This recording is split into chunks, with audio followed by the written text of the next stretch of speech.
What's up, No Nation? It's the guys from Plant the Spear back with you for another episode, and this is the one you've been waiting for, the 2024 final win-loss prediction. Where's Florida State going to end up when all the dust settles at the end of the season? Are we an ACC title contender, a playoff contender? We taking home the Natty? We going 0-12? What we doing, Michael? We got to figure all this out. We've done offensive previews for you guys, defensive previews for you guys, and so now we are going to get into where the rubber meets the road and do a win-loss prediction where we're going to go through our overall thoughts about this 2024 FSU team. We're going to look at the schedule a little bit, and then we're going to give some win-loss projections here. So, man, I'm nervous and excited to get into it because I'm telling you, like, my gut changes my win-loss prediction about every 5 minutes, but so it may surprise you at the end a little bit. Typically I spend a lot of time researching other opponents and whatnot, and I've gotten most of them. I haven't gotten to every single team yet, so I'll share what I got on what we have. I usually do really well with win-loss predictions and because I do all the research, but man, I'm a little nervous this year. I'm kind of on the fence. I really don't know. My gut's leaning one way. I may decide when we get to that point. So, with that being said, how are you, my friend? And are you ready to get into this one? This is the one that gets clipped if you get it wrong, right? That's right. This is the one that goes viral and everybody's making fun of you at the end of the season. They got receipts. I mean, I'm good. I like you. It seems like I went into the off season thinking one thing, and then after the spring camp, spring practices and showcase game, I was thinking maybe something else, and then fall camp started, and I was really giddy, and I was ready to be like, declare us national championships, and then fall practice reports are coming out about the offense, and I'm like, well, maybe we should slow that down a little bit. So yeah. I think I'm gonna be like you. I think it's gonna be like a last second at the shot buzzer with what I think this team is gonna be able to do. Right, and I will say this too. Like, I'm extremely optimistic about the season. I think it is going to be a really good season. I think the years of are gone, missing bowls and stuff like that. I think those are gone. I think you have a much higher win floor this year.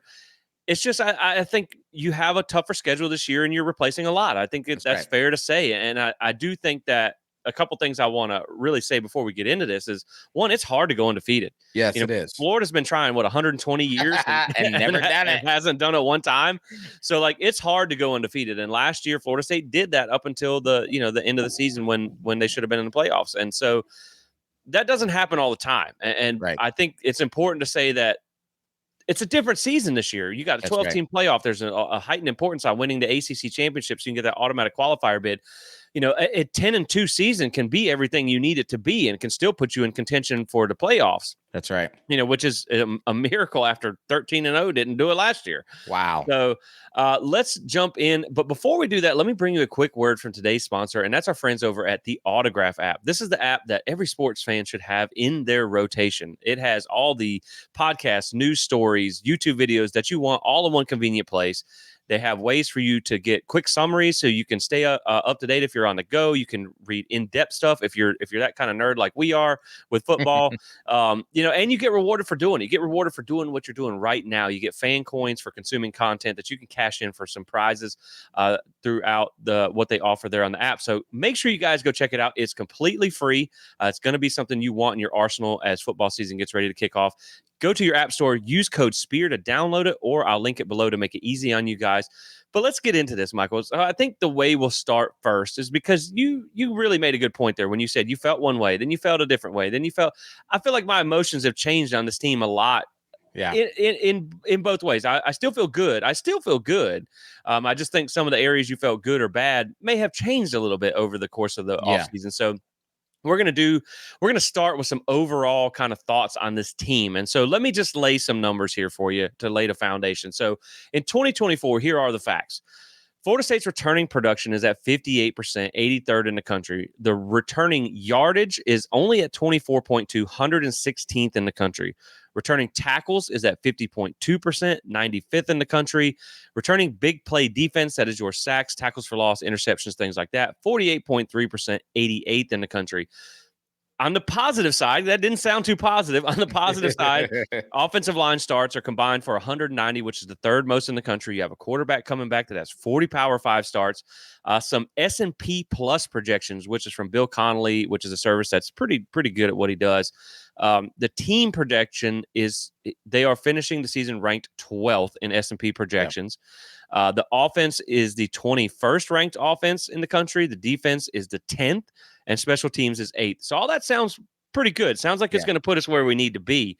On offense, Phil Steele has your position group rankings as quarterback is 33rd. Running back is 19th. Wide receiver is 23rd. And offensive line is at 5th. Woo, sing to me, Alex Atkins. Come on. Defensive line is at 15th. Linebackers at 14th or 40th. DB is at 7th, special teams at 13th. So you're still up there in all of these things, right? And your over on, of course, we know your over under win total is set at 9.5. Florida State is favored to win the ACC in both the betting odds and the media polls. And I do want to mention that Florida State's blue chip ratio this year is at 53%, 16th in the country. This is, if you believe in that blue chip standard, something that has been made popular by Bud Elliott for CBS Sports, where it still holds. I think it goes back to 2012-ish, 2011, where no team with a blue chip percentage below 50% has won a national championship. There's been some close calls. Florida State was one of them in 2013. This is the first time Norvell's had this high of a blue chip ratio. This is the first time he's been over 50%. So technically, if you're betting on Florida State to win a title, this is the best year they've had to do it. And while this team doesn't feel as experienced, you've lost a lot of your top producers from last year. Technically, like we've talked about, on paper, it is the most talented team Mike Norvell has had. And to give my overall thoughts on that, I think the thing with all of this, no matter what we talk about, I think the X factor for Florida State is Mike Norvell and this coaching staff. I think it is one of the best coaching staffs in the country. I think Mike Norvell is one of the best head coaches at maximizing talent in the country. We've talked about it on the show before where he has taken teams that were ranked lower in talent rankings, and I think he's like 19 or like 9-2 or something like that against. He's got a really good record against teams with more talent, and a really good record against teams with less talent. Not like Mario Cristobal. I think he's only lost to two teams that weren't as talented as his, and that was the Wake and NC State games. This is in the last 2 years now. Yeah. We ain't talking about that dumpster fire that happened a few years ago, but I'm betting on Mike Norvell to be able to assemble whatever he needs to do to put together a good team. I think on offense, I like DJU as a quarterback. I think there are question marks there. I think that is fair to say. And guys, I want to keep an overall positive tone on this, but we're going to be real and honest in this because, again, this is the one that matters. Right. And so I think DJU will have his best season in college football. I think that there is the potential that he's not special. You know what I mean? Right. I think that's at least worth saying. But I think he can be what Florida State needs to be with a strong running game, which is what we're betting on. I think the running game will be improved this year. I love the stable of backs that you have. I think the offensive line could be the best that under Mike Norvell that we've had, which is what he said. I think you have more depth than you've ever had there. I think two things that for me is the wide receivers. Who's going to step up? That's what I'm really looking for. I like Malik Benson. Beyond that, I feel like there's a lot of I hope so's. Yeah. Which hope is not a strategy. We have determined that. So that does concern me. But I think really the linchpin of the offense is that offensive line. If that offensive line hits like we think it can, I think it opens up the rest of everything else. I think you can get away with DJU and maybe some questions at wide receiver. I think you'll be fine on offense. I think it'll look a little bit different than last year, but it'll still be a good offense. Right. On defense, I think you're going to have a great defensive line. I'm worried about a little bit of the depth across the entire season on the interior group there. Yeah. As we just talked about in the defensive preview, I think the linebackers I feel better about coming into the season than I did in the spring by far. I think that group has taken a massive step. I didn't feel bad about the secondary to start with, and I feel even better about them now. I think that is going to be the strength of your team, the strength of your defense. And then also special teams, I think, is going to be an absolute weapon for you. Obviously, with the guys that we have at kicker and kick returner and the potential of having some block kicks with Patrick Payton, who's been blocking everything in fall camp. Right. I think special teams could be a weapon this year. And as we get into things, the reason I think that's so important is because I think you will have some close games this year. You have a tougher schedule, which we're going to talk about. But I think in close games, special teams can be the deciding factor. So that's really where I'm feeling, man. I feel good about the offense. Feel good about the defense, maybe better about the defense than I did. And special teams, of course, I think is really good. So let me know how you're feeling about this 2024 team before we get into the schedule. Yeah. I walk into the season, Jesse, feeling moderately good. Last year, I was feeling very giddy is what I'd call it as. I was taking receipts. from what everybody was saying and was Yep. like, okay, this is going to be the year we're going to cash in them receipts. And from game 1 to game 12, we were cashing receipts like we were billionaires. Right. This year, I'm feeling moderately good, meaning I'm really excited about this defense. I think this defense is going to, like we talked about on the defensive preview that's out there. So make sure you catch that show. We think that there's going to be a little bit more yards given up. Maybe the scoring might, the scoring defense might go down a little bit because of just the better offense they're facing. But we feel really good. I feel really good about where that defense is at. I'm confident in who they can run out there, that they're going to be good and productive players. I'm confident in the offensive line of this offense this year. I think it's going to be better. I mean, Mike Norvell and Alex Atkins, they've been saying this. They've gotten, they've got a couple in the transfer portal. They got players that are in another year in the system. They're supposed to be better. I am uber confident in the run game. I mean, they got a stable of backs. Holy cow. Roydell Williams and Lawrence Toafili and Keziah Holmes and Sam Singleton and Cam Davis and Makai Danzy. I mean, you just keep going. I mean, they just got back after back. I'm really confident. Where my confidence begins to wane, and it's not because I think they're bad. It's just because you just don't know. It's the unknown. It's the ambiguity of quarterback play and wide receiver play, right? Yep. With the new wide receivers, who's going to step up? Obviously, we got Malik Benson, who was the top junior transfer who went to Alabama, didn't get as much look. Maybe that's the quarterback's problem. Maybe that we don't really know. But he's now projected as the number 1 wideout for Florida State. We bring Ja'Kai Douglas back, who's been a consistent player for us. We also add Jalen Lucas in that play. We add Jalen Brown from the transfer portal. So you just are not sure. And then, of course, with DJ Uyunglele, we know what he has. He has over 2,600 snaps. He has, he's 30-10, I believe, is his record and as a college football starting quarterback. He's had great seasons. He's had not so great seasons. So which version of DJU are we getting? So that's where overall I'm feeling, like I said, I'm feeling moderately good as an overall feeling, but there are question marks, Jesse, that I think we won't know until the first kick. Yeah, no, I definitely agree. And I do encourage you guys to go watch the last 3 episodes that we released, a deep dive on DJU offense and defensive previews. Right. Because it will elaborate on some things that we're trying to keep short in this episode. But no, man, I do agree. I'm excited about what Kyle Morlock brings to the table. That's right. I'm excited about a lot of that stuff.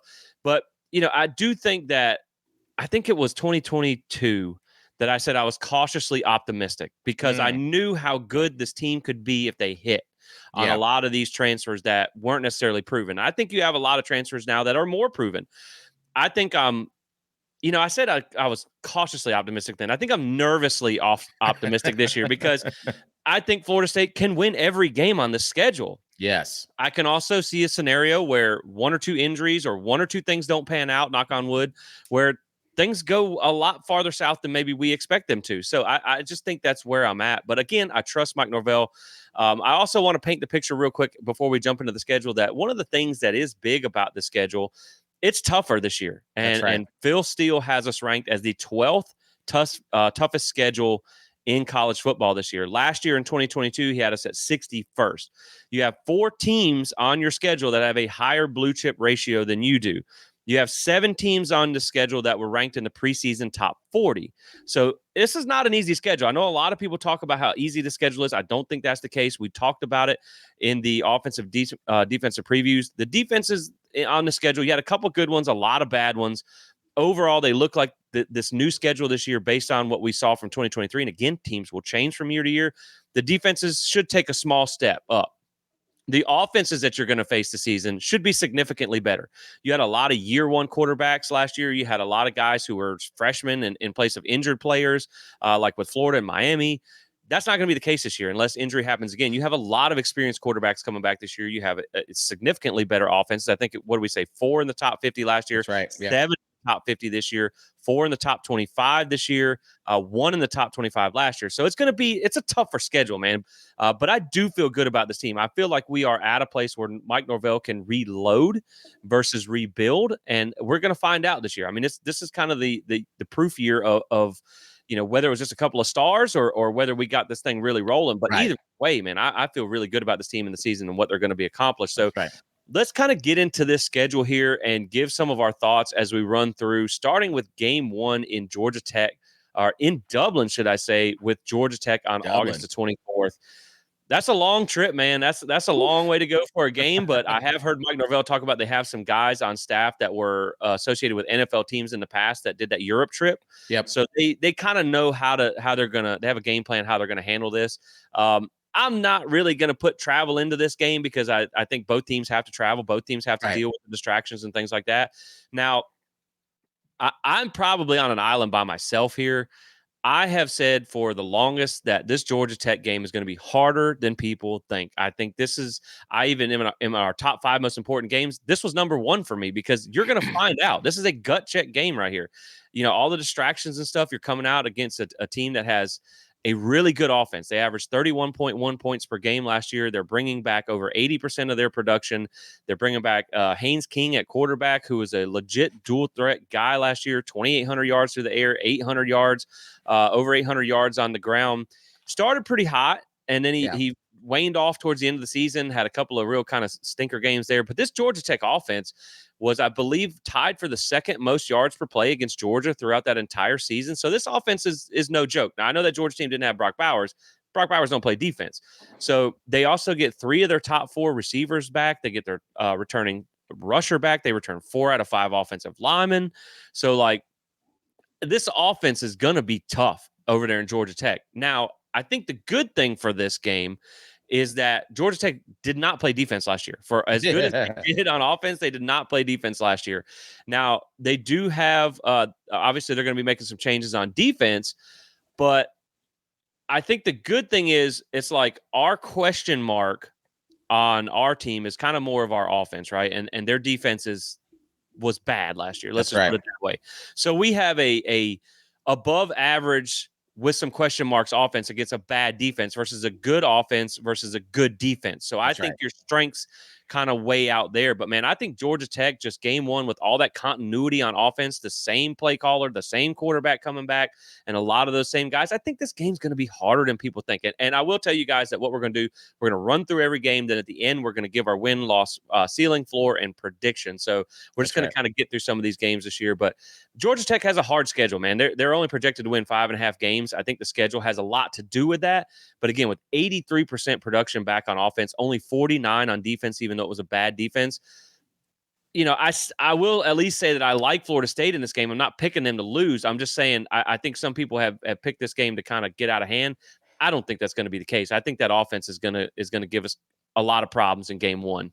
Yeah, I would say, last year, Georgia Tech opened up the season against Louisville, and that score was 39-34. And Louisville had a, pretty decent, I have a great defense, but they had a pretty decent defense. Yeah. And Georgia Tech put up 34 points against them. Of course, the rest of the year, they end up beating number 17, North Carolina, 46-42 at North Carolina. At home at Georgia Tech. So they so that was a, offense. Obviously, no one played defense in that game. Right. They end up winning their bowl game against University of Central Florida, 30-17. When it comes to Georgia Tech, just for me, now you got all the stats. You're the stats guy and all that stuff. For me, when it comes to Georgia Tech, I throw it all out the window because here's why. That dadgum yellow jacket has ruined so many of my Saturday nights. I mean, Florida State has a 15-11-1 record all time against Georgia Tech. It's one of the few ACC teams that Florida State hasn't been able to just like completely dominate and separate out. And now granted, a lot of that was with Paul Johnson and the let's take your knees out offense. But it's just they're just so frustrated. Now, the last time you remember at the beginning of the Mike Norvell era, Georgia Tech with former quarterback Jeff Sims, right, came back to beat us. That was the beginning of the Mike Norvell era. And then 2 years ago in 2022, I believe we smoked them 41-16. That's right. But yeah, again, they're projected to be, better than they were last year. I mean, Haynes King, who transferred in from Texas A&M, threw for over 2,800 yards, 27 touchdowns, had 737 yards on the ground, had 10 rushing. So he's responsible for 37 total rushing, total touchdowns. And of course, you got to remember who the offensive coordinator is, our beloved Chris Winkie. Okay. Yeah. Yeah. So he's going to want to win this game, even though it would break his heart a little bit to see his Seminoles lose. He's going to want to win this game, and he has proven to be a pretty decent a co-offensive coordinator, because he's the quarterback's coach and co-offensive coordinator.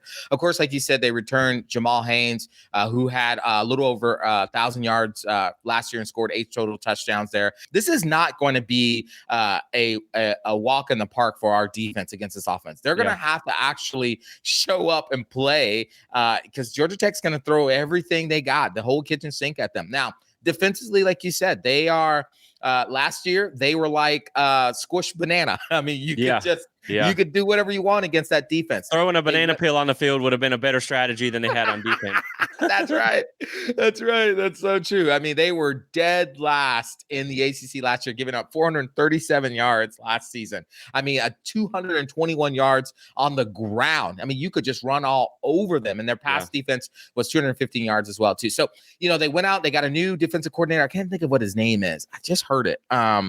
But they went out and got a new defensive coordinator. They think they went out to the transfer portal, got some players there. They think it's going to be an improvement. But, unless they went out and got Jesus, Jesse, I don't think it's going to be that much of an improvement on defense. Yeah. And the new DC is Tyler Santucci. I hope I said that right. Okay. He was the Duke DC in 2023, which, Mike Elko probably had controls of that defense, but, he's still tutelage under a really good defensive coordinator there. But no, I agree, man. I think a lot of this is just the offense that worries me the most in this one. And not to scare everybody, but to give you a stat that makes me nervous, if no one else. Brent Key, the head coach at Georgia Tech, is currently 4-0 versus ranked ACC opponents. He's not undefeated against ranked opponents, period. But against ranked ACC opponents, he is 4-0. So, I mean, again, that schedule is going to drive him down. But I think that's going to be a pretty good team and a pretty tough game coming out in game one. Looking at game 2, though, Boston College, you get BC coming to town, gave us a scare. We wiped the mat with them last year or 2 years ago in Doak. It was just a beat down from really the opening kickoff return for a touchdown. That's right. But last year they gave us a scare, man. Thomas Castellanos, regardless of what you think about BC, that kid is an X factor, and he is freaking good. Yeah. Mostly with his legs, not so much as a passer. But I did get to talk to them at ACC Media Days, and they said that, look, they understand his skill set, and they are not going to rein him in. They are going to let him do what he does. Of course, you got the new head coach, Bill O'Brien. Actually did a pretty commendable job at Penn State back in the day. Then he served at Bama as OC, bounced around the NFL, didn't have a lot of success there. Now he's back at Boston College, and I think this was an absolute home run hire for Boston College. Oh, yeah. They have Will Lawing as their offensive coordinator. He was an analyst at Bama with O'Brien in 21 and 22. Also was with him in the NFL a little bit as well. This is his first stint as an OC at this level. He was an OC in D3. The new DC is Tim Lewis. He does have a lot of experience coaching in the NFL and the UFL, but this is his first college DC job. You look at Castellanos coming into year 2. He is actually only his second start against us last year, and I think he went for over 350 or like 300 something all-purpose yards. It was ridiculous. Which again, man, you just got to couch that a lot of the players did have the flu in that game. That's kind of come out that it's known now. But 2,248 yards through the air. And if you hear some of our numbers sound a little bit different that we're reading off, some of the rushing numbers that I have are sack adjusted, which is a kind of way that I like to mention them. But on the ground, man, 1,222 yards rushing with 13 touchdowns. Florida State hasn't had a 1,000-yard rusher at the running back position since 2017, and they got a quarterback out here running for 1,200 yards. So, I mean, his turnovers were his problems last year. 14 interceptions to only 15 touchdowns, 23 sacks, 20.9% pressure to sack ratio. So he's still learning the position. They do return one of their top wide receivers in Lewis Bond, who was over 604 or about 646 yards last year. But the problem is, man, with when you look at some of the people around Castellanos, they do return 2 of the top 3, but some of those aren't the greatest. They did add a guy from the portal, Duran Bradley. He did have over his career 87 receptions for 1,175 yards, but that was 2 seasons worth. And then they did add another transfer that he didn't play a whole lot. He was at Vandy. Most of his yards came against non-Power 5 teams. He only had 88 yards against SEC teams in 8 games. So I think the problem with them is they're just not going to have enough pieces around Castellanos. Now, they do have some good running backs. They got Kai Robichaw. I think that's how you say it. He is a senior, did run for 780 yards last year. And they also added Trayshawn Ward. This is going to be a little bit of that one with like Chris Winkie. Like you're going to feel bad about it and good about it at the same time. But, and then they got 3 of their 5 offensive line coming back. They did lose some pieces on the defense, which was not their strength last year as well. But I think overall, man, you're a more talented team than BC. You get them at home this year. I think BC has the potential to be a better team than people think. I think the problem there for them is it's a little bit of a lack of talent across the board. You have a couple playmakers here and there, but the good thing for Florida State, I think, is while they can be better, I'd probably be more worried if you were playing BC in game 10 than game 1. That's true. It's game 1 against a new staff and a new system on both sides of the ball, and you got some players to replace. Again, man, I'm looking at this BC team and I think that this is one that you feel good about. They were 82nd in scoring offense last year, 24.8 points per game, 86 in scoring defense, 28.3, 7-6 on the season last year. They did they did beat SMU in the bowl game, which was kind of interesting, but SMU's quarterback had a broken leg. Right. But yeah, man, I only projected to win 4.5 games this year. So not a whole lot of expectations there. To me, BC is that game that's like, don't sleep on this, man. This is correct. Do not sleep on this game. But it's a night game in Doak, first one in Doak of the season, and you get them at your place this year under a new staff. I think that's enough for me to pick Florida State in this one. But, man, don't sleep on BC. No, you should never sleep on Boston College, okay? Yeah. Like, because you'll walk into the game and thinking this is going to be whatever, and then you're in the fourth quarter and you're like, we might actually lose this freaking game. Like, you should never sleep on Boston College because they always, dadgummit, when you least expect it, they always find a way to ruin your especially when we used to play on Friday nights. Oh, it used to drive me nuts. Jesse, remind me, Castellanos, was he the starting quarterback against Virginia Tech when they opened the season last year? No, he was not. They had somebody else. I forget the kid's name, but he was the one that finished the season for them the year before when they benched Dracovic.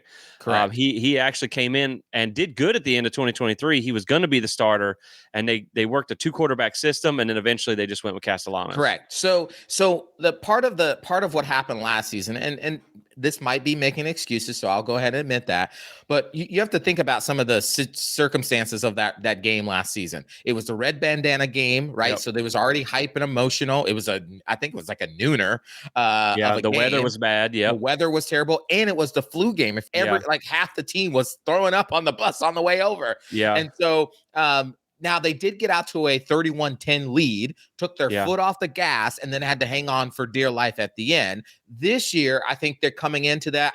I think Adam Fuller and that defense is going to be lock point step on Castellanos, knowing exactly what this quarterback wants to do. I hope they leverage a spy. I kept screaming at the TV last year. I know. Spy this guy. Like, what are we doing here? So I think they'll do that. Obviously, in 2022, that opening, I was sitting in a hotel room watching that game, and that opening kickoff when he ran it to the house, I was like, this is over. This is over. We're about to dominate this sucker. That was it. I would like for it to happen again. Now, I won't be at the game, Jesse, because I'll be in Montana doing some other stuff. So I'll have to get off the plane and then try to see where the score's at by then. But I hope it's a rocking atmosphere. It's opening game, Labor Day night. Come on, Florida State. We got to make sure Florida State walks out of here. This game is going to be determined by the fans. That's what I'll say. I like it. And, they did say that. I know we're reduced capacity this year, but they did say that one time in the 2021 game that they couldn't hear, or 2022 game, that the players are having trouble communicating because of the crowd noise. So hopefully that's the case again this year. But yeah, man, I like you to be BC. I just think you can't sleep on them. You know what I mean? They're a team that can give you trouble with Castellanos. But like you said, they should have a better game plan against Castellanos this year. And if you have less pieces to work around him, you can kind of hone your focus in on him. But I do want to touch on one thing. I'll throw it back to you, and we'll pick up the pace a little bit here. But I do think it is important to remember. Everyone talks about how close that game was, and trust me, buddy, it was close. We were clinching during that one.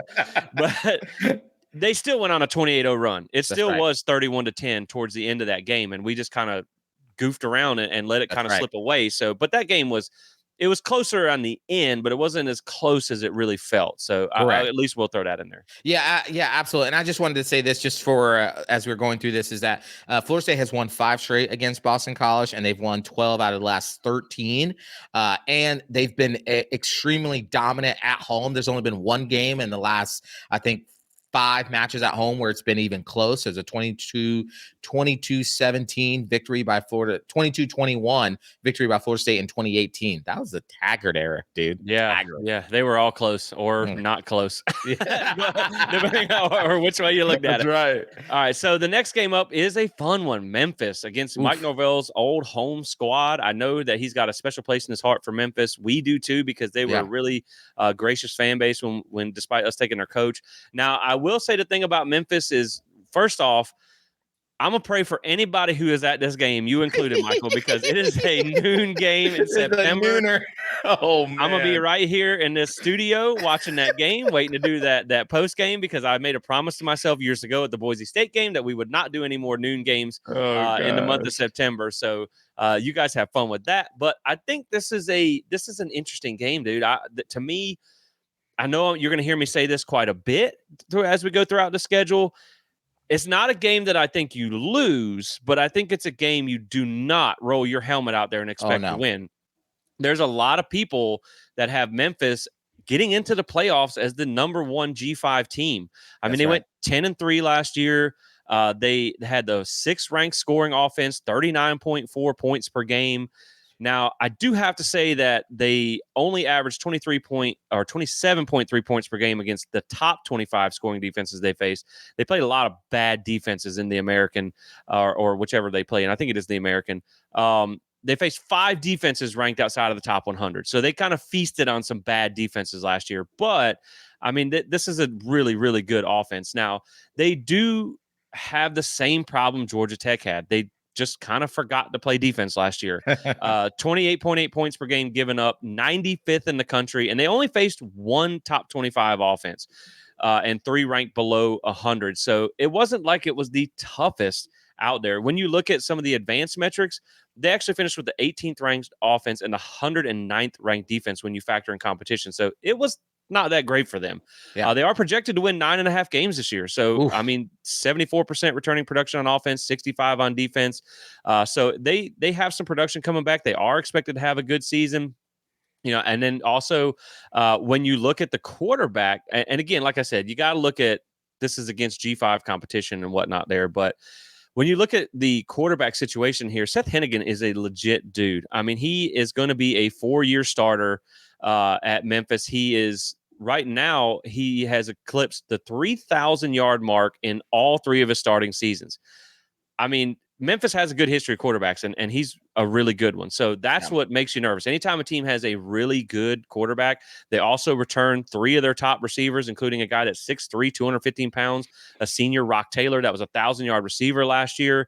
That's just – they got some weapons on this offense, man. Now, they did lose a really big running back for them, Blake Watson, who put up over 1,600 all-purpose yards and 17 touchdowns last year. But they have some dudes there as well. So, I think it comes back to where their offensive line has a little bit of struggle here. They did lose 3 starters. So I think that's a place where you can, your defensive line can help you win this game.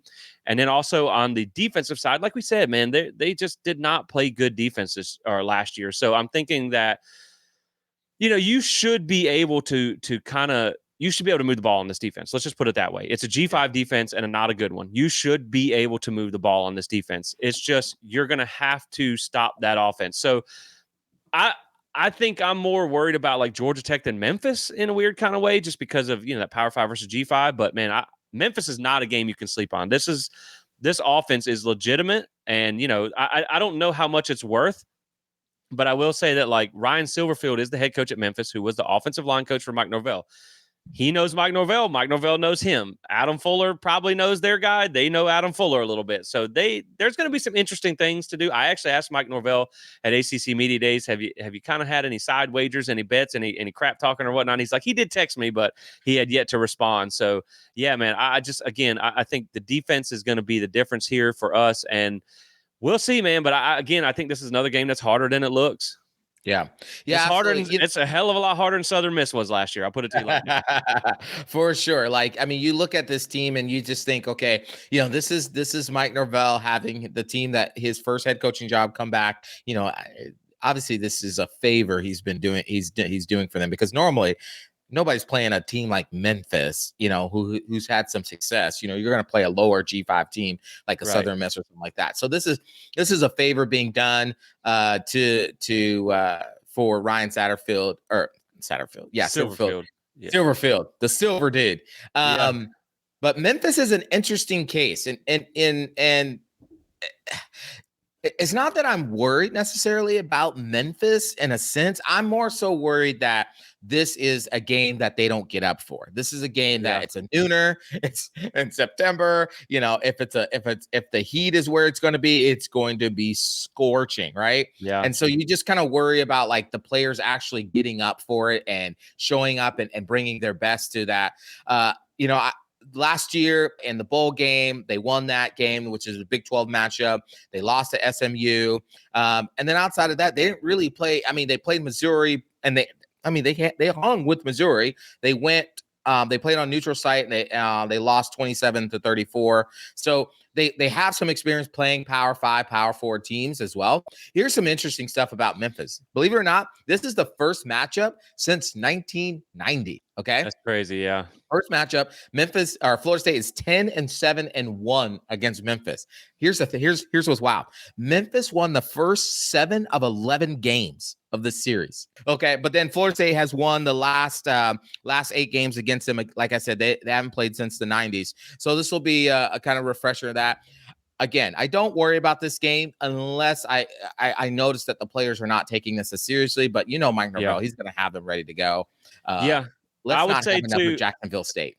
Right. I think this is one where I hope Mike Norvell has it in his heart, as much love as he has for Memphis, to put the nail in the coffin early. Thank you. You know what I mean? Yes. Like you said, man, I'm just more worried about, I could see this being one of them games where maybe you don't get up for it right away. Right. You're a better team than Memphis. You're more talented than Memphis. Right. You have a better defense than Memphis. And this game is sold out too. Right. It's going to be, I think the fans probably won't show up to the second quarter. I do think this is a game that you should win. I just think it's not a game that you can sleepwalk through. And again, that's the narrative of this schedule, man. Last year you could pencil in like, this is probably going to be a win. This is probably going to be a win. There's a good 4 or 6 teams on the schedule. If you F around, they can knock you off. Find out. Yeah. Right. And I will say, when you look at this next one, there's a lot of people that pencil this in as just an easy, Cal. Oh, yeah, we're going to whoop them coming over from the Pac-12. They're not ready for all this. I'm just going to say that I do think Cal is going to be a tougher game than people expect it to be. I still think Florida State is able to get the win here, and we're going to get into win-loss projection later, but I still think you're going to be able to win this one. I still think you should win this one. I just think it's going to be a little bit tougher. And what's going to be interesting is we're going to find out how good this Cal team is, because 2 weeks before they play you, they travel to Auburn and they play that game. And, they had Auburn on the ropes last year. And if it wasn't, now Auburn, was a hit or miss. They almost beat Alabama. They got hammered by somebody else, South Alabama or something like that. New Mexico State. It's like they had them on the ropes last year. If it wasn't for missed field goals, they would have knocked Auburn off. And so if they go out there and beat them in Jordan-Hare, you better focus on this game. Right. I don't think it's going to happen. But they were 6-7 last year. They did have a 28 strength of schedule. Their scoring offense, 30.2 points per game. Pretty okay, or not great, but not bad. Tied for 48 there. Their defense was atrocious, 114th in the country. Now, we know those Pac-12 offenses are really good. But here's the thing, man. When they faced a good offense, holy cow. 4 top 25 offenses, 3 against the Power 5, gave up an average of 57.3 points per game. They got absolutely smoked on defense.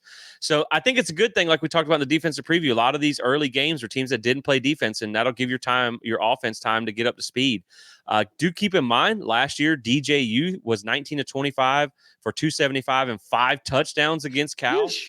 So that right there should tell you that he's got this one figured out maybe a little bit. But even in the advanced rankings, their defense was only ranked 60th, so 114th to 60th. That tells you they played some pretty good offenses there as well. The thing that really, now I will say, we'll talk about. Let me talk about the defense in a second. But they play a really weird defense, and I actually had to go look it up because I was like, what the heck is going on? I think they actually play a 2 defensive linemen, 4 linebackers, and 5 DBs. It's super confusing. They just bring some big hefty linebackers up towards the line of scrimmage. It's super weird. Maybe that's why they're 114th in defense. Y'all stop doing that California weird stuff. It's time to play some normal defense. Bunch of hippies. But so when you look at the offense, I think this is where you could see a little bit of issue here. We know Florida State had a pretty bad rushing defense last year in the 70s. It wasn't bad, but it wasn't good either. That's the area that we struggled. We talked about in the defensive preview. Cal has one of the best running backs in the entire country, and that's Jaden Ott. I actually picked him to be my first team All ACC this year. I mean, the guy ran for over 1,300 yards on the ground last year, and I think he missed time in 3 games.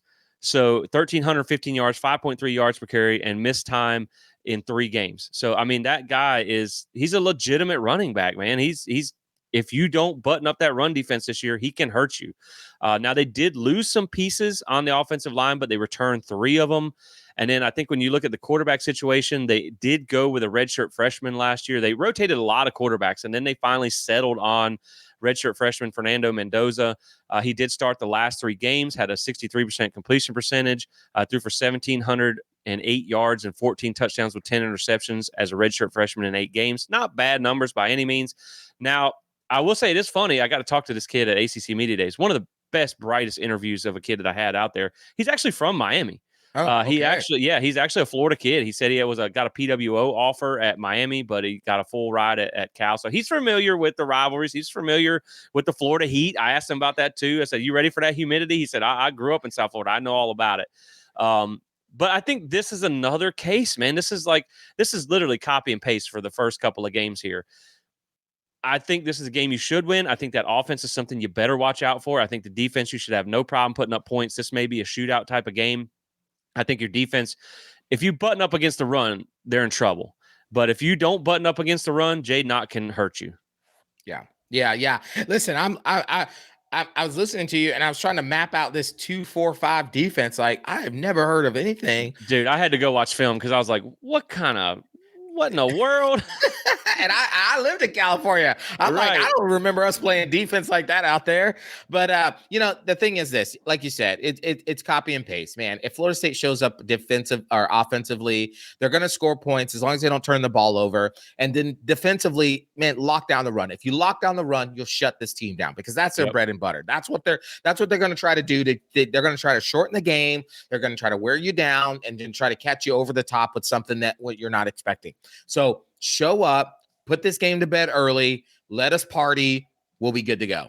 Exactly. Maybe they'll have a few extra brownies on the plane over and forget what they came there for. So, all right. Well, let's pick up the pace a little bit so we can get this in. Up next is the game that I think a lot of us are a little bit worried about, and that's SMU. Now, it's funny because there's a 50-50 on this. I think a lot of people are like, y'all are worried about SMU. Yeah. And then there's a lot of people that are like, you should be worried about SMU. Yes. I think the big thing for me with SMU is it's got that trap game feeling, man. It's your first true road game.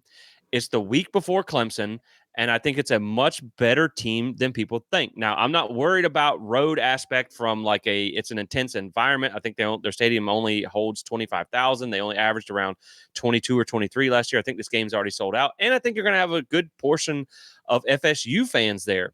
Yeah. So I'm not worried about that. It's just on the road, that road environment, that road trip the week before Clemson that worries me the most. And SMU is a good team. They were the best non-Power 5 team last year. They were the most talented non-Power 5 team last year. I think they were actually more talented than 6 ACC teams last year. Wow. So that is worth talking about. And this team is absolutely loaded with Power 5 transfers. So it is only G5 by definition. They're not even G5 anymore. 11-3 last year. Like we said, that third loss that came against Boston College in the bowl game, their quarterback broke his leg. We know something or two about having some quarterback struggles there, and losing your bowl game. We won't talk about that. But so I think what's interesting though is last year you look at that 11-3, 122nd in the strength of schedule. So they pretty weak schedule. It's going to be a massive jump for them this year. Scoring offense, this is the first team you're running into that played both. Scoring offense, 38.7 points per game, 8th in the country. Scoring defense, 17.8, 11th in the country. So they did play some good defense last year, but That has to come with a little bit of an asterisk there, because Right. when you look at some of the numbers that they did against Power Five, Yes. it was a completely different team. And even when you look at all their win loss against Power Five, I mean, it's not impressive. They're 1-5 versus Power Five teams under Rhett Lashley, and their only win was against a 5-7 TCU, which I think was even before he got there.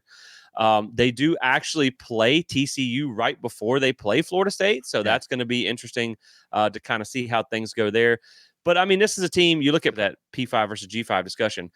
So against G5 competition, they put up 43.1 points per game. But against Power 5 teams, that number plummeted to 14 points a game. That is a massive, massive difference. But again, you get Preston Stone at quarterback starting again this year.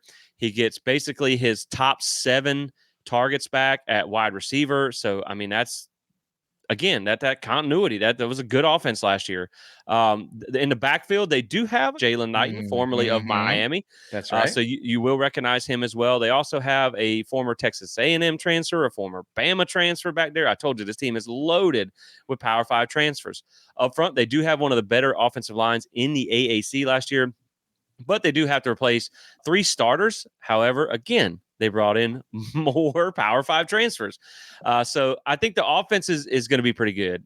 I think that is a good strength for them. Again, how it plays out versus Power 5 teams, we'll have to wait and see. Now, to the defense, real quick, I wanted to point out that P5 versus G5, again, they allowed 17.8 points per game total, and that number went up to 28.3 versus Power 5 teams. So again, the numbers look completely different. So for me, when you look at this defense and this offense combined, I mean, again, they did very well last year. Yeah. But the story against Power 5 teams is completely different. Now, granted, they lost to Oklahoma last year. That was a pretty good team. And then Boston College again with the broken leg thing. So I don't know, man. I don't know what to make of this game. I think it's harder than people think. I think it's in a trap game position. I think you should be able to beat this team, but this is probably, just from a straight up, like, I'm nervous about an upset type of game, this is probably number one on my list. Yeah, definitely. This is the first time Florida State will have played SMU in the history of the school, and this game comes right before probably one of the most important games of the season against Yeah. Clemson. But like you said, last year they went to Oklahoma and they lost 28-11. Then they went to TCU and lost 34-17. And then, of course, they lost the bowl game against Boston College 23-14, but their quarterback had a broken leg. They did beat Tulane in the American championship game 26-14. That was their only ranked win from last season, but they're 0-3 last season against Power 4, Power 2, whatever you want to call it, Power 4 schools. So I think Florida State can win this game. I don't think it's going to be easy. I think it is a trap game. There's a likelihood that they put this game as a nooner too, as well. And, in that 25,000 stadium. And so, of course, this is the Dallas-Fort Worth area. So we're assuming that a lot of Florida State fans will be there and be around. And man, if you are, get in that game. Let's make our presence known, like we did with Wake Forest, how we took over Snuggy Hill. Let's go take over Southern Methodist University, as they're called. I think Florida State should win this game, but if they, again, rinse and repeat, if they don't show up, this could be an upset. Yeah, I think this is the one that you worry the most, that could be one of those upset games. But yeah, I still think you should come out and win this one. And I will say that Oklahoma game was 14-11 in the fourth quarter, so it was pretty close. And so close. Again, you cannot sleepwalk through this game. Now up next, like you mentioned, you hinted at one of the most important games on your schedule, and that's against Clemson. I think this is going to be one of the most fun and interesting games of the season. It's obviously already sold out inside Doak Campbell Stadium. I cannot wait for this one. It's going to be fun. So many cool storylines. You knocked them off for the first time in forever last year in Death Valley. You get them at home this year. You got DJU on your sideline. You know he's going to be motivated to kind of, get back at the staff that told him maybe he wasn't good enough to play quarterback there as well. When you look at Clemson, 35th in Phil Steele's experience rank, 53rd in returning production, 79% on the offense, which was kind of their weak point last year, 49% only on defense, which was their strength. That's where I think things are going to shift a little bit here. Scoring offense last year, 29.8 points per game, 52nd. Scoring defense, still good at Clemson, tied for 30th, 21.1 points per game. Now, For me, man, it really, when you look at Clemson last year, it was just the red zone issues. They were 121st in red zone scoring. Yeah. I mean, Cade Klubnik was calling his own plays and fumbling That's balls and right. throwing interceptions. And so, like, when you look at it, I mean, when you look at their turnovers, they were 108th in turnovers lost last year. But it's kind of crazy because they were actually tied for first in turnovers gained last That's year. right. So, like, I think what you're seeing so far with this Clemson team is that defense is still maintaining That's and that right. offense is kind of floundering. Yeah. And like, I I acknowledge that Clemson still has good coaching, good talent. Yes. They're still, I think, one of the top 10 most talented teams. They are one of the teams that have the higher blue chip ratio than you. They Yes. got the talent to win games. Yes, they do. I'm one of the ones that I'm not as high on Clemson as people think. I Yeah. think you're going to have Cade Klubnik take a massive step. I think you don't have Will Shipley anymore. I think Moffa's a great back, but he's by himself now. Not really scared of a whole lot of anything they got at wide receiver there. Bo Collins transferred out, and they've had a freshman lead the last 2 years. Now they get some guys back from injury. Their offensive line has kind of struggled a little bit recently. We talked to our friend at Clemson Football Live about that, and he's hoping that that's something that they can get fixed this year. The defensive line is interesting, man. They lost all 4 starters. 3 or 4 of Yeah. those guys were NFL draft picks. You do return 2 really good guys in Peter Woods and TJ Parker, and again, a bunch of talented guys that do have experience to step in with them. But they're not as experienced up front, and they don't have quite as much depth. So we'll see how that plays out. Linebacker, again, they bring back Barrett Carter, but they lose Jeremiah Trotter, who's an NFL guy. That's a big drop off. I mean, Wade Woodaz is the guy that's going to step in there, but he's not Jeremiah Trotter. And then they do have some good DBs there. It's just a talent situation, but they only bring back one experienced corner. They lost Makuba. They lost their safeties. I forget the kid's name, but they lost him as well. And so I think when you look at Clemson at the end of last year, they did win 5 games in a row. They were plus 92 yards per game in ACC games, even though they were 4-4. So it's, again, a lot of that points to the turnovers and the mistakes that cost them the issues. They're super talented, man. They are super talented. But they lost a lot. And let me just give you some interesting numbers here, and I'll kick it to you because I think Florida State can win this game. I do.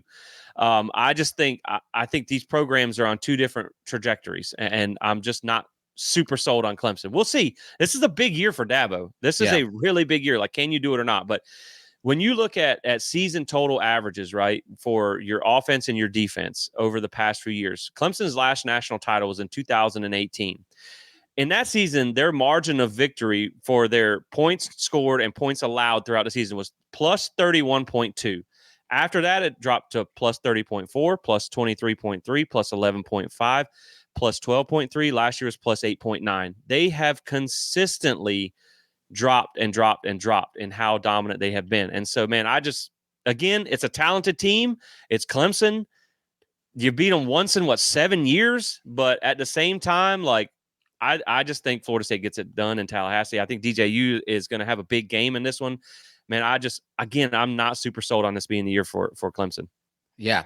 Yeah. This is the game that in the ACC outside of Miami, in the ACC every year, I like sweat bullets for, because they've become, they are still a perennial ACC championship team still. Oh, for sure. 7 out of the last 9.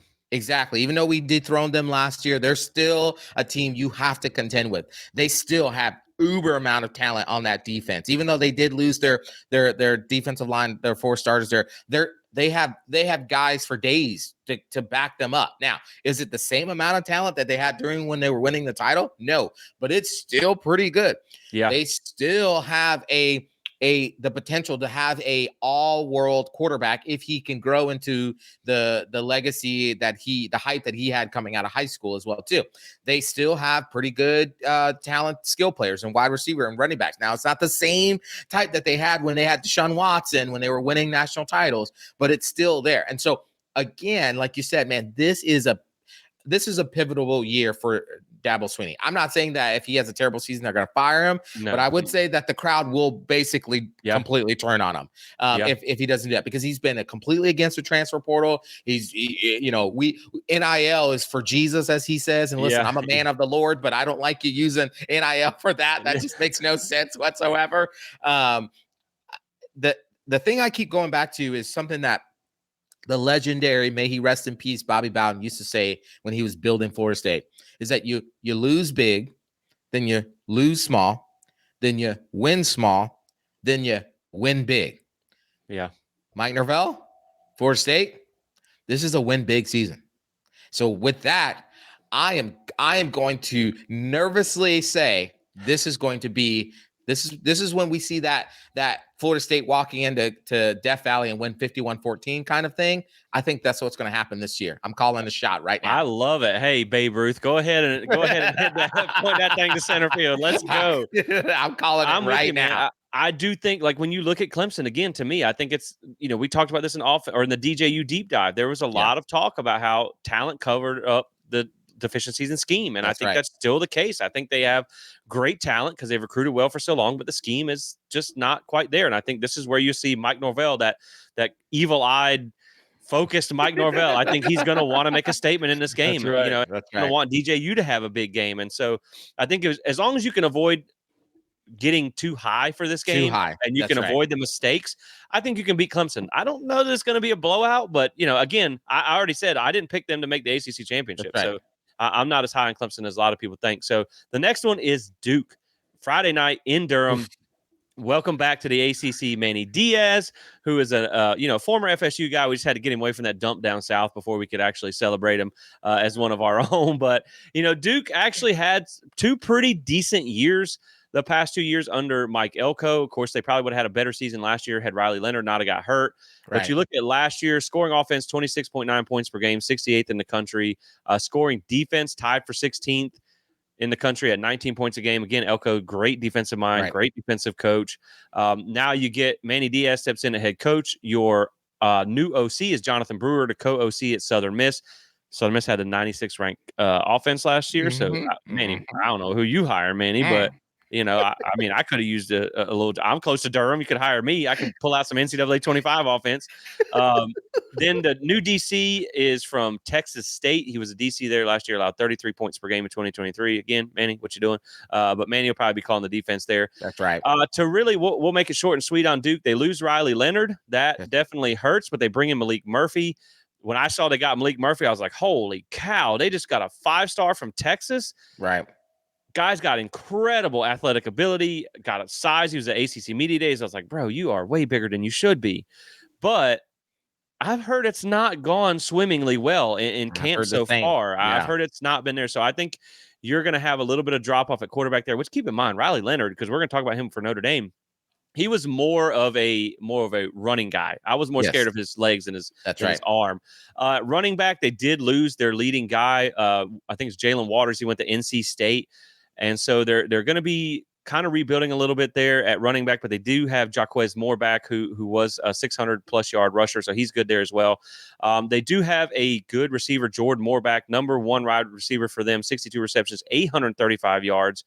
And so, I mean, they got a little bit of talent at wide receiver. They've also brought in an ODU, Old Dominion transfer. Your offensive line, they lost 4 starters and 2 were NFL draft picks. So that's going to hurt. They brought in, I looked it up, they brought in some guys from the Power 5. One of the guys from UCLA was a left tackle, 13-game starter. PFF grade was 37.3. And if you have been paying attention, that's not great. I would have a PFF grade of 37.3 and probably a blown-out hamstring and a bunch of FCS starters. So, again, you're probably taking a step back at quarterback, probably taking a big step back at offensive line.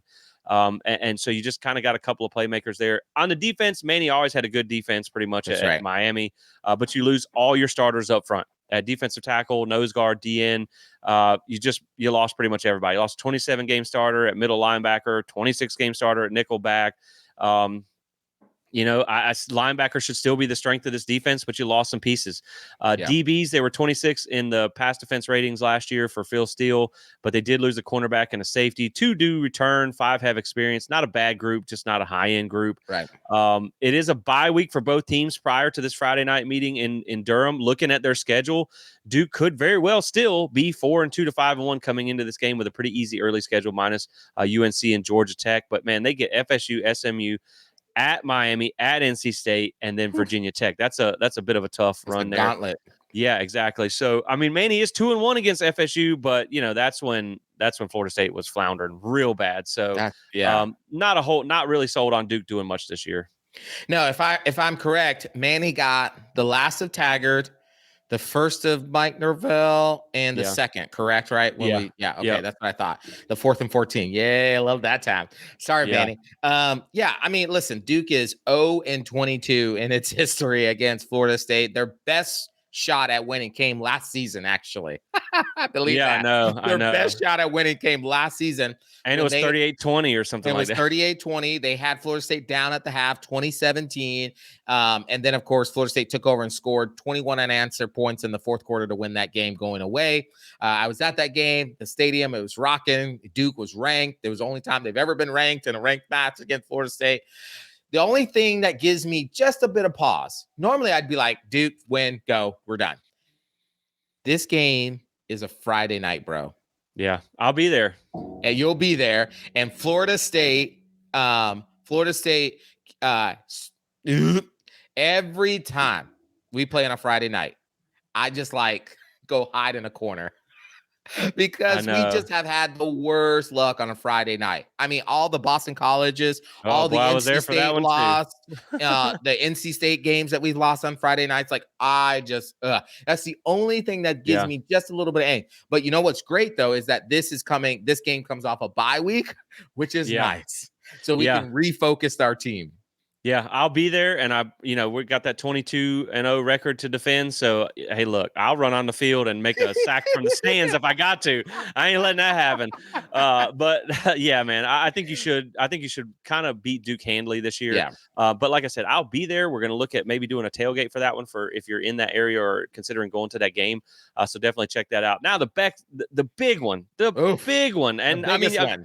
I know a lot of people consider Notre Dame the big one. This is a massive one, and that's Miami. Oh, Obviously, this is huge. Now, Miami is the definition of doing less with more. They have had so much talent over the years.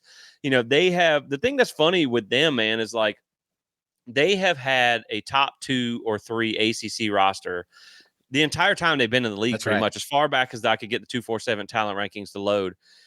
And they've won the terrible Coastal, one time and got their face kicked in by 5 touchdowns. That's right. So, like, here's my take on Miami this year. And again, we're going to try and kind of roll a little bit faster through this because we're running you guys a little bit longer than we expected. But with Miami, they should win 10 games this year. They should make the ACC championship game this year. They got a relatively soft schedule. You get, I think, Florida State and you get Virginia Tech. Those are really your 2 hard ones there. You got Florida in the Swamp to open up.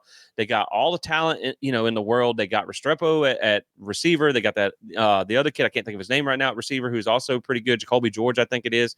They got Cam Ward at quarterback. Now, let me give you my quick take on Cam Ward. I don't think Cam Ward is as good as people think. And that's just me. I think he's a good quarterback. He's put up insane numbers against insanely bad defenses. He throws the ball 500 times a season. Congratulations. A lot of people can throw for a lot of yards when you throw it 500 freaking times a season. So, interesting stat, Michael. Cam Ward, we already know about the sacks. We already know about the turnovers. We already know about all that stuff. I mean, he's had 1,000 turnovers in 2 years, 21 turnovers in 2023, 18 turnovers in 2022. His QBR last year was 65.2, which was 50th in the country, 40 plus sacks in both years at Washington State, over a 20% pressure to sack ratio in both years at Washington State. I get that he probably was trying to make a lot of things happen there for a not great team, but he's number 3 in quarterback own pressures, which means the most that he's responsible for. And then he also is 33rd in PFF pass grade, 39th in big time throw rate. DJU was 13th, 55th in turnover worthy play rate, 11th highest in pressure to sack ratio. So 32nd in NFL passer rating. I can keep going. The numbers are not great. But what's most interesting to me, and I've been saving this one for a while. Okay. Did you know, fun fact of the day, Cam Ward has never in his career at Washington State, because I ain't counting the incarnate word, has never faced a top 25 passing defense that's a Power 5 team. Never. Not once in his entire career at Washington State. He faced one at Fresno State and Colorado State, both non-Power 5 teams.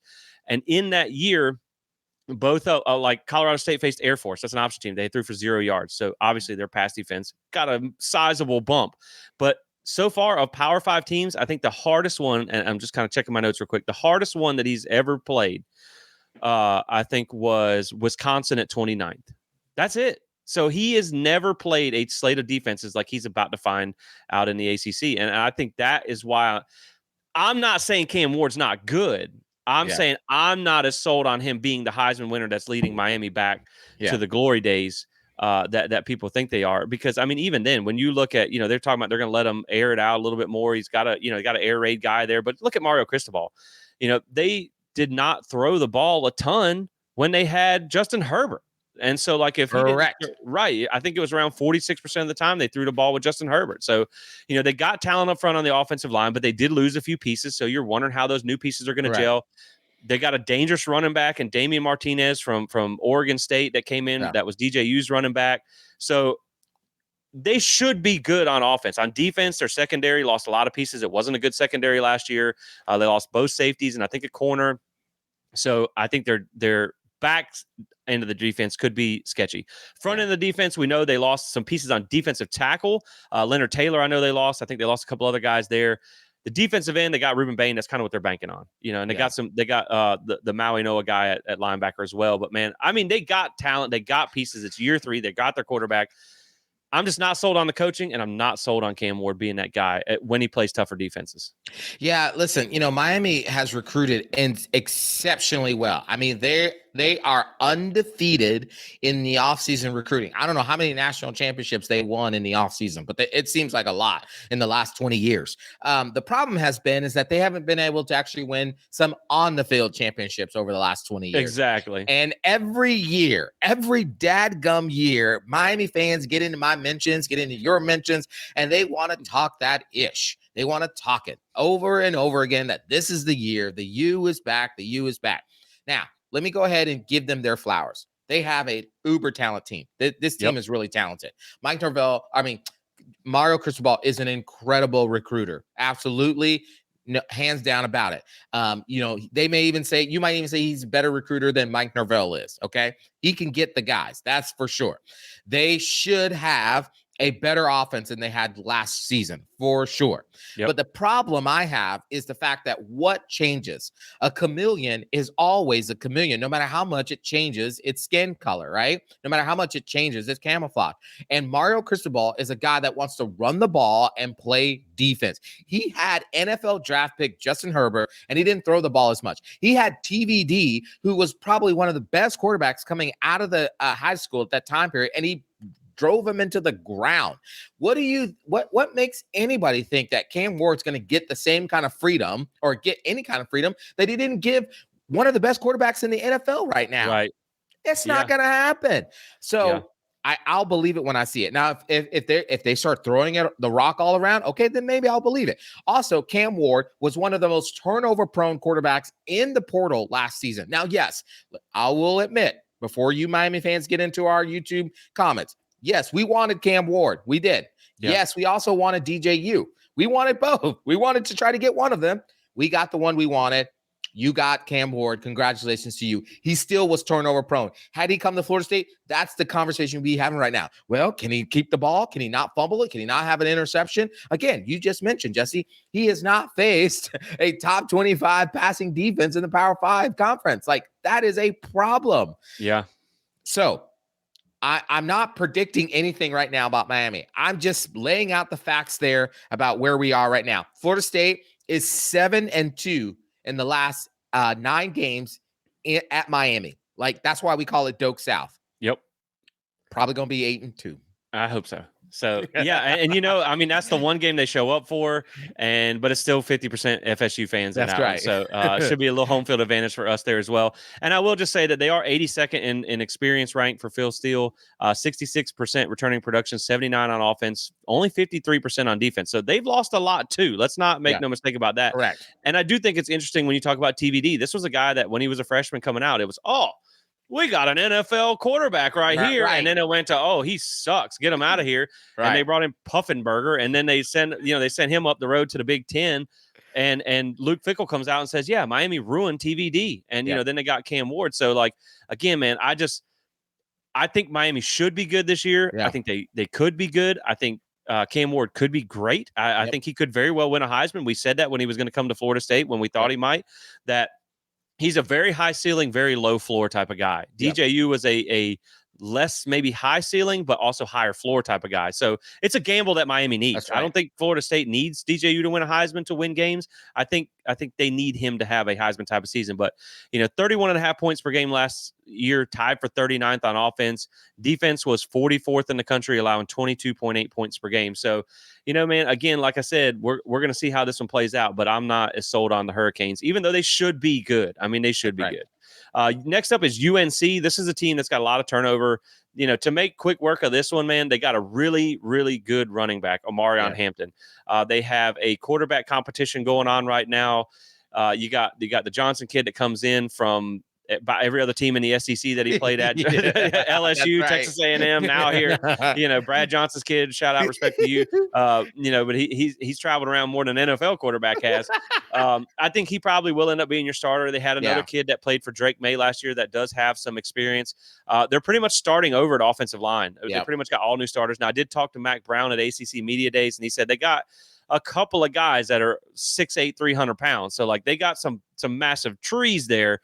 That doesn't mean they're going to be any good. So we'll wait to see. They still have some stuff at wide receiver, although they did lose their top guy last year, or maybe their second guy. I forget the guy that got suspended. I can't think of his name. This is the team that, for me, with UNC, to sum it up, they do have a new defensive coordinator. They got Jeff Collins that used to be the Georgia Tech guy. I think I've heard some of the staff that's been responsible for the bad defense is no longer there. Now, how fast they flip that, we'll see. UNC still has talent. They are actually one of the more talented ACC teams, but this is a team that has not been able to put it together despite having two NFL quarterbacks, back to back basically. And Drake May's not there anymore.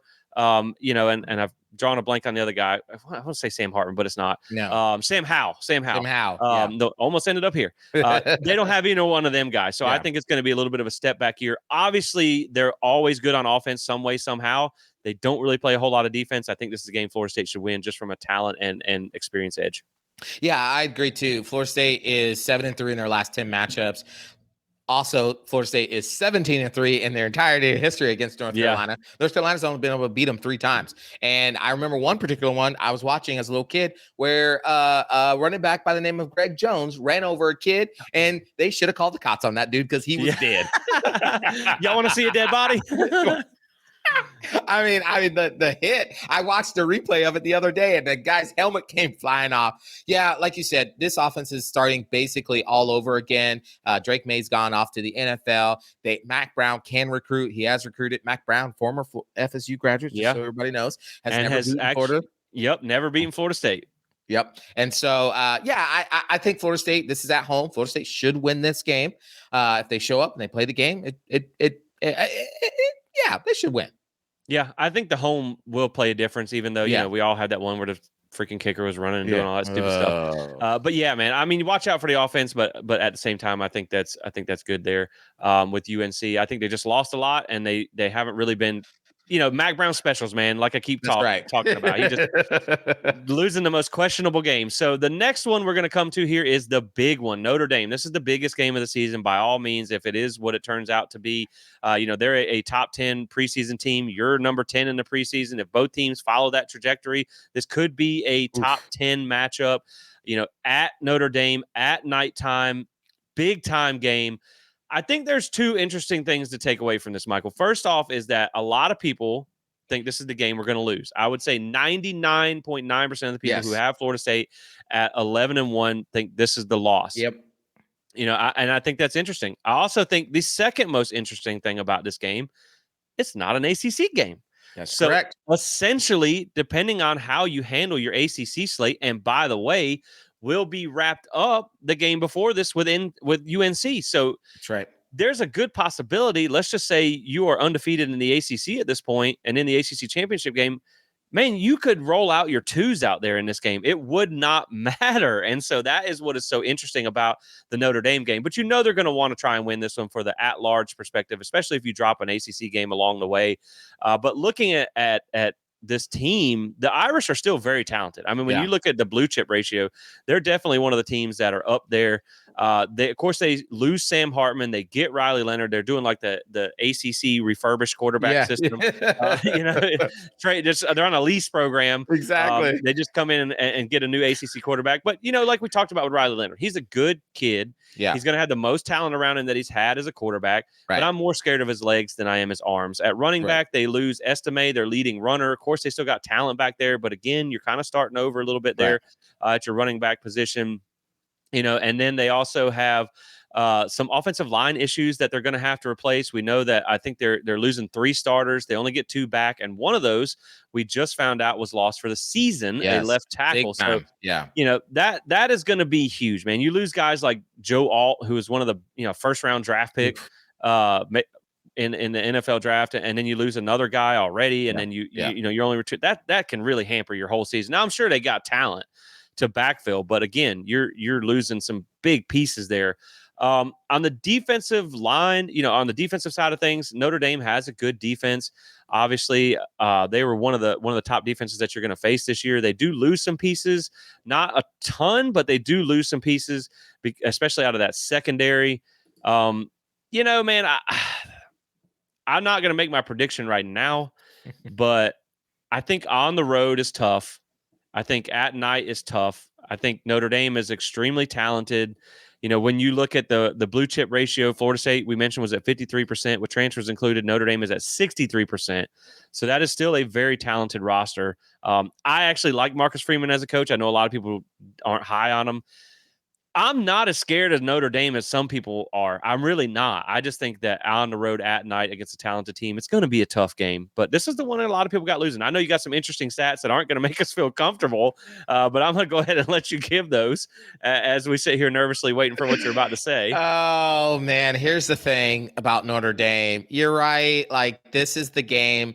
If you have Florida State projected to go 11-1, this is probably the game you have the L by. Florida State total has played Notre Dame 11 times, and they're 6-5 against Notre Dame, but they've lost the last 3. Also, DJU is 0-2 against Notre Dame as well, too. And so one of those losses was setting the all-time passing record against Notre Dame, and they still lost. What did he throw for, like 400-something yards? 439 yards. And still lost. And this is the game that, if you remember, at the beginning of the 2021 season, we basically, got down, came back, tied it up, went into overtime, and just broke our hearts. I was at that game, flew in all the way from California to just be there for that. And man, we just need to get one. It's been quite some time. Florida State is 2-3 versus Notre Dame at Notre Dame Stadium. They've lost the last 2 there in blowout fashion in 2018 and in 2020. So this is an opportunity for Mike Norvell and that team to go in there and do that. Listen, I like Marcus Freeman. I actually think he's a pretty cool coach. His defense isn't anything to be, last year they were pretty decent as well, but also they were 7th in scoring defense and 7th in scoring offense. So they were good on both sides. They're good on both sides, but Mike Norvell, I just remind everybody that in that 2021 game, Mike Norvell's offense put up 38 points against Marcus Freeman's defense there. Okay. Just remember that. Remember that the year before, or 2 years before that, when Mike Norvell was at Memphis, Memphis put up a whole heap of points against Cincinnati, where Marcus Freeman was the defensive coordinator twice in one season. So again, not to say that Notre Dame doesn't have a decent defense. It's just that Mike Norvell has answers to this defense. So I don't know, man. This game I've gone back and forth on. Like, I want to say, this is the time we go get that win. But then again, it's at Notre Dame. It's at 7:30 Saturday night, prime time on NBC. I just don't know. I don't know, man. Yeah, and I will say this too. A stat that just popped in my head that also makes me feel uncomfortable is I saw someone that tweeted the other day that apparently Mike Norvell has never won a ranked road game. And last year, when they played Clemson, everybody's like, but they beat Clemson. Clemson finished ranked, but they weren't ranked at the time. That's right. So just another thing to make you feel great about that one.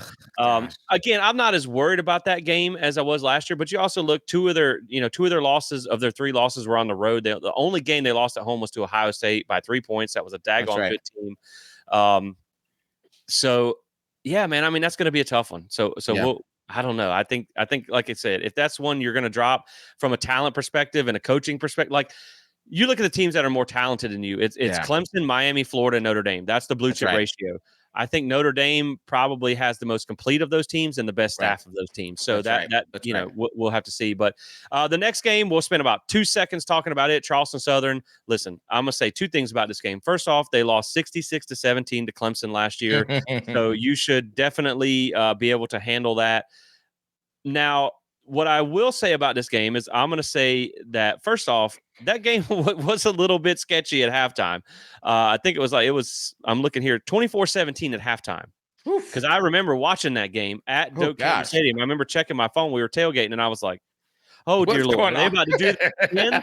Because that was like right after they got blown out by Duke, I think. So that was a sketchy game. So they kept it close for a little bit, but then Clemson walked away 66-17. So I think they were 4-7 last year, Charleston Southern.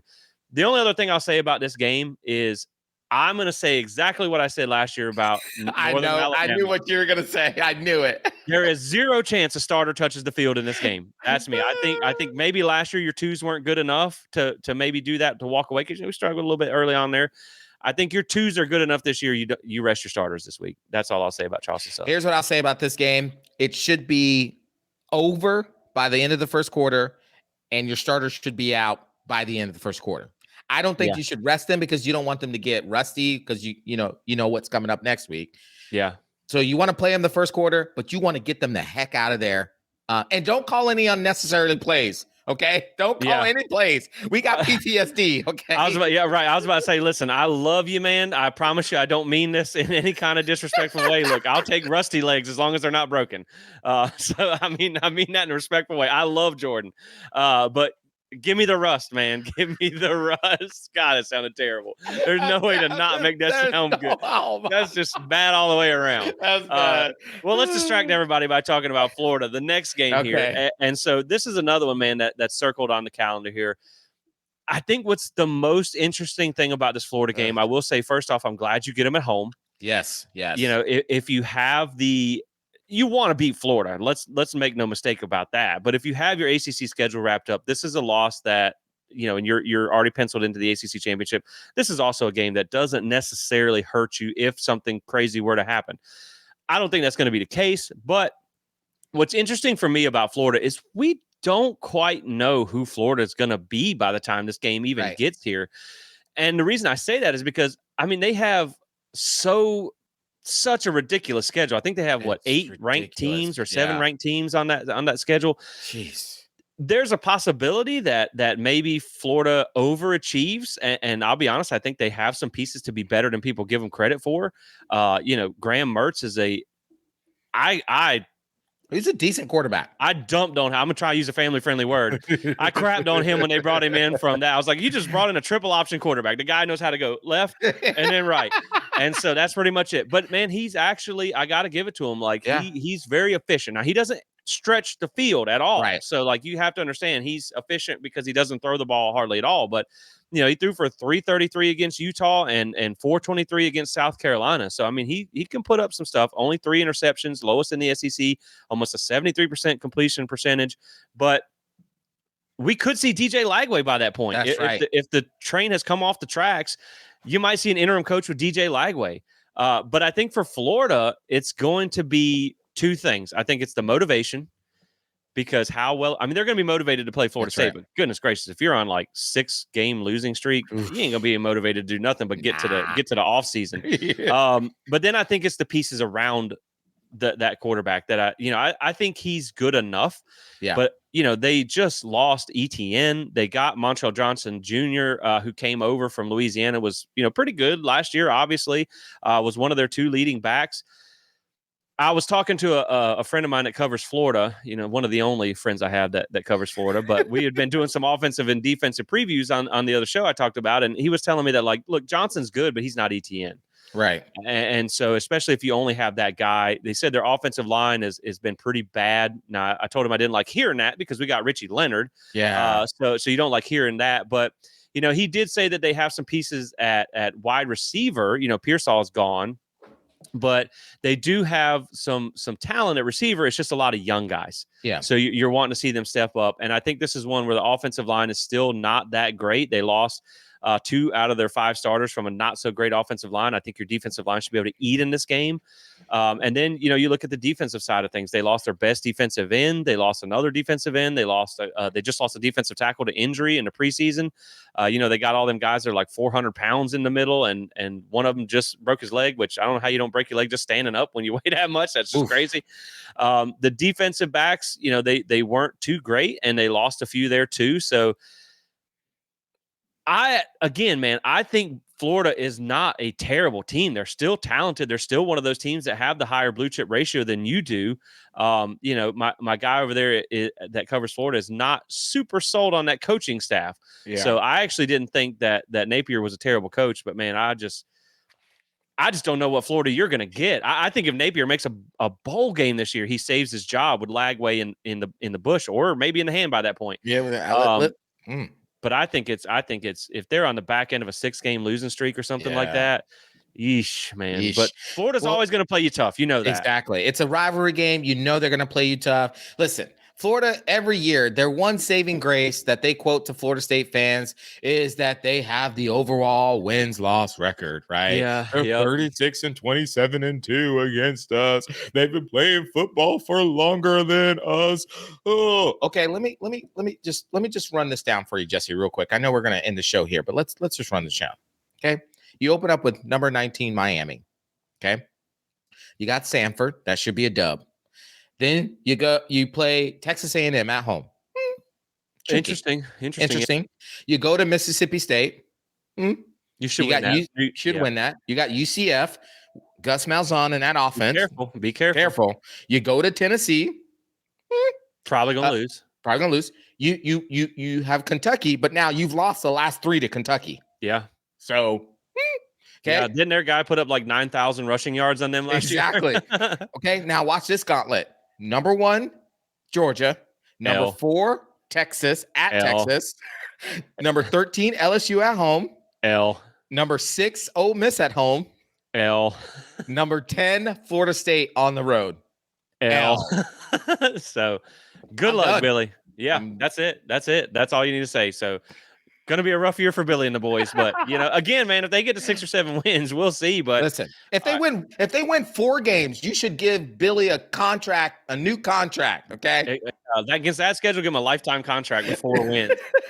Which is funny. I did see some guys getting excited because I think they got moved up from like 3.5 to 4.5 wins, and it's like that's what kills my guy who covers the Gators. He's like, this is not. We shouldn't be excited about things like this.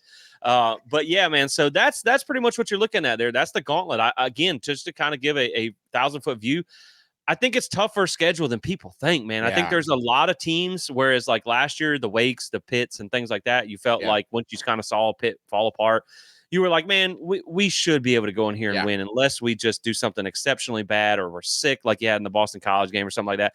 I think this year, there is a lot of coin flip games, and that's not an indictment on FSU. That's just it's a tougher schedule. Yeah. So with that being said, man, I think let's go ahead and let's do this the way I normally like to do it because I'm so hard to pick some of these. Let's do a ceiling, a floor, and our most likely outcome. Right. Okay. So I'm gonna go. We'll start with our ceiling. I think we're both probably at 12-0 here. I think we both think that this team, if they play well, could win all 12 games, right? Or are you going with an 11-1 ceiling? Yeah, my ceiling is 11-1. I think they're going to lose 1 game. They're going to lose 1 game. Yeah. I think if everything goes right, if DJ hits, if these receivers are good, if the defense stays healthy, this is also assuming we lose nobody from injury, right? Yeah. I think they can win every game on their schedule. I think they can go 12-0. I think their floor is 8-4. I hate to say that. That's painful. That's painful. I think when you look at Notre Dame, Clemson, Miami, SMU, even Georgia Tech, again, that's why I think that game's so important because you're going to find out some things. Right. When I say floor, I mean like DJ wasn't that guy. Maybe you switch to Brock Glenn. Maybe you get some injuries at some key positions that go sideways where like you lose a defensive tackle or something like that that you just don't have a guy to replace. I think there's enough good teams on here that if a few things go sideways, you could get beat. Yeah. I think the reason why I'm saying 11-1 is just because, again, for me, I'm one of the ones that has that Notre Dame game. It's just until I see them do it, I just can't. My brain is just not getting there. Yeah. Going to Notre Dame, winning there, overcoming the Notre Dame curse, whatever it freaking is that we can't win against them. And so that's the one game that I just worry about. And so that's why I have them at 11-1. But 11-1 gets them to the ACC championship game, which is all that matters. Get in the ACC championship game. My floor for them is I see 3 easily losable games. Now, yes, there are a lot of coin flips, but there are a lot of coin flips that should flip to Florida State's side. Yeah. There are 3 games that are true coin flips: Notre Dame, Clemson, Miami. Those are 3 games that I'm like, yeah.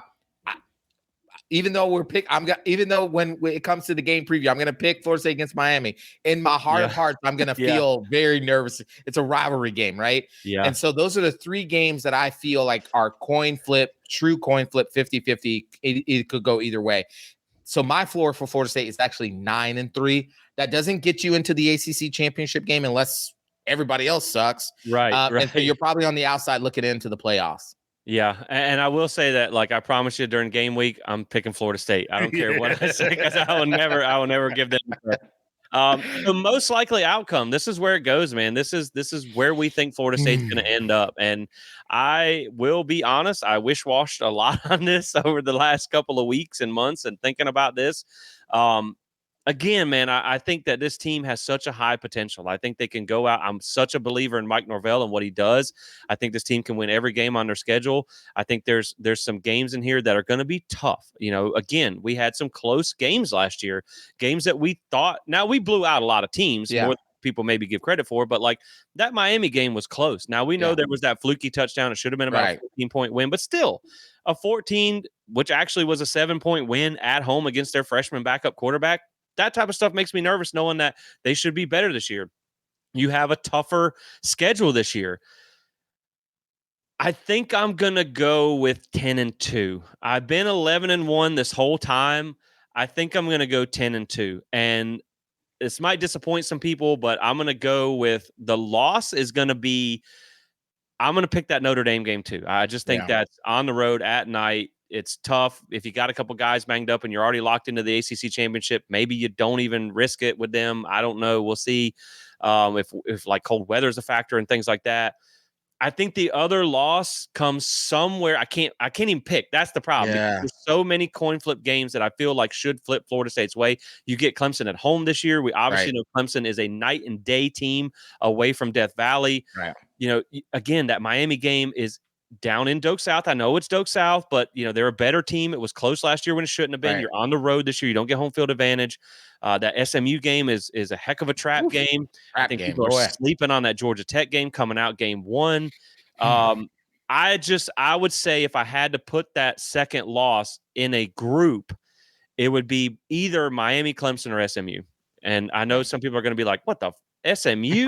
But it's just that it's that trap atmosphere right before Clemson and a really a better team than people think. So I'm going to say 10-2, but I also will say with that 10-2, I would lean more likely to 11-1 than 9-3. That is the over on the wins. That does, if one of my losses is to Notre Dame, that also does put you more than likely in the ACC championship. Unless you get edged out by one undefeated team and one team that you maybe lost the head-to-head to.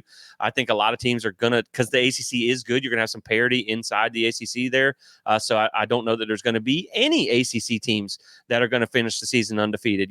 I even think, like I was talking to my brother yesterday, who's a Georgia fan. I said, look, I think Georgia will make the playoffs. I don't think they're going to be undefeated this year. They have a much harder schedule. I think there's going to be some parity in the game this year. So I have Florida State at 10-2 in the ACC championship. I think that's a very respectable season. I think it either gets you into the playoffs with a win in the ACC championship. I think you're in place to get the at-large bid if you lose the ACC championship as that number 2 team out there, or at least, and I don't even want to say in a New Year's Six bowl because those apparently don't mean anything anymore. So, but I'm going with 10-2 and an appearance in the ACC championship.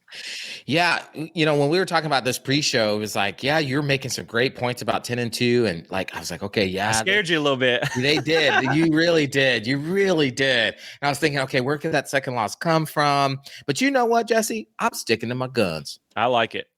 We're going 11-1. We're going 11-1. That's the outcome. They're going to lose to Notre Dame. I'm not going to be okay with it during the week when they lose, but I'll be okay with it at the end because they're going to get into the ACC championship. They're going to win the ACC championship, and then we're going to shock the world this year. I told you in the offseason, that's what we're going to do. I'm sticking to my guns. I love it, man. I mean, you got to be confident. Again, like I lean more 11-1 than 9-3, so I believe in Mike Norvell. I believe in this team. Man, it's just like we said, going undefeated is hard, man. It's hard. It's tough. It's tough. But, again, I think 10-2, 11-1, as long as you make the ACC championship, you have yourself where you need to be. That's right. It's going to be an exciting season, though. I mean, obviously, with better teams comes better games, and it's going to be really exciting, man. I can't wait for that Clemson game, Florida, Miami, you name it. There's a lot of underrated games on the schedule, so I'm super excited to see this one. But that's it, man. That's the win-loss projection for 2024. The next show that we record will be a Georgia Tech preview, and that means it is game week. So this will probably even be dropping on game week. So be on the lookout for that. It is go time, guys. Make sure you stay connected with Plant the Spirit throughout the season. We're going to be doing multiple shows a week. We're going to have some fun stuff like tailgates throughout the season and stuff like that. So you guys make sure you drop a like and subscribe. Check us out on social media as well as plantthespirit.com. And check out Autograph. Get that app so you can stay up to date on our content as well, because it's game time, baby. It's time to lock in and let's go. So with that being said, guys, we appreciate you guys tuning in. We're looking forward to covering FSU for another season. You guys are the gas that makes this engine run, so we appreciate you guys as well. And with that being said, Michael, good luck to the Seminoles in 2024. That's right. Hey, here's to a good season, my friend, and let's hope for the best. See you guys. Well, we won't be seeing you in Ireland, but we'll be seeing you in Ireland. So that's right. Until the next episode, as always, my friends, go Noles. Go Noles.